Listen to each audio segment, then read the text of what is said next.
finally came to the end of this treacherous task. This is my 4th video! So from the beginning, my senior thesis topic is regarding how your appearance does not affect your studying or serves as a distraction, however promotes self-expression. Self-expression, as stated from my previous interview, is very important on young people as it creates and shapes your self-esteem. If you don't have self-esteem since you were a teenager, you won't have it in the future. It creates you, it shapes your opinions, your actions, your everything. So how you express yourself, how you convey yourself to other people is just as important as studying itself, as creating yourself. But I think self-expression is important. Saying what you feel is important because I've lived my life where I didn't say anything. I just kept everything to myself and it didn't feel so good. When I asked some questions to Mr. Rida, as the person who was creating these rules, of course, you don't want to make yourself seem bad. So she technically didn't kind of answer my questions.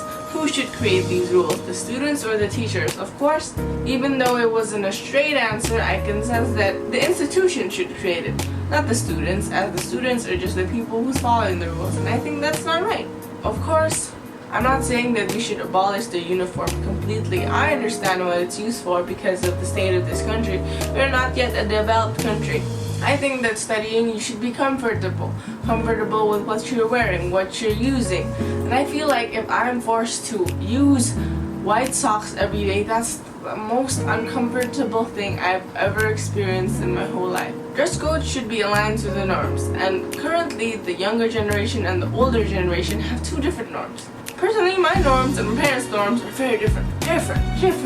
Not like Venus and Mars, like Uranus and Mercury. Like so far. My rational decision as a visionary leader to create a dialogue between older and younger generations to find a common ground where we can speak things out and not make a controversy. A dialogue must be open for us to find all these similarities, our common ground on what should be the rules placed on students, as they're not facing the education system, we are.